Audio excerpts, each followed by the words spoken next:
ఆవకాయ ఆంజనేయ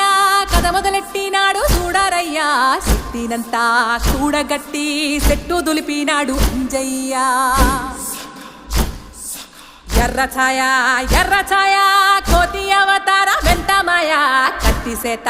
పట్టకుండా కాయ కోసినాడు కపిలయ్య